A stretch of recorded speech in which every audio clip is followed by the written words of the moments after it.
વાહ, મજા આવી ગઈ, મજા. સ્વાદિષ્ટ એમ કહીએ ને કે વાહ.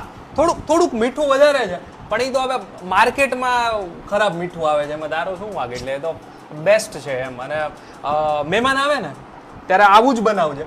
અને આદુ લસણ છે ને એ થોડુંક ઓછું નાખજે, એ તો બિલ આપવાના છે નહીં, એટલે બાકી જબરદસ્ત. અને વઘાર, ક્યાં છે હાથ તારા? જે વઘાર કર્યો છે, ઓહો. એટલે આ તપેલી છે એ થોડીક પાતળી નો હોત ને તો આ જે થોડી આમ બળવાની સ્મેલ આવે છે ને એ નો આવી હોત. એટલે સુપર એમ, જે કહીએ ને કે અપ્રતિમ એમ. અને સૌથી બેસ્ટ વસ્તુ શું છે તને ખબર છે? આ તે જે બટેટાની છાલ નથી ઉતારી ને, કેટલું કેર કરે છે તું. મેં કાલે જ વાંચ્યું હતું કે છે ને બટેટાની છાલમાં જ બધા પ્રોટીન, વિટામિન, મિનરલ જે કાંઈ હોય ને બધું એમાં જ હોય એમ. એટલે છે ભાઈ, ઇન્ટરનેશનલ કુક છે આપણી ઘરે. કેવું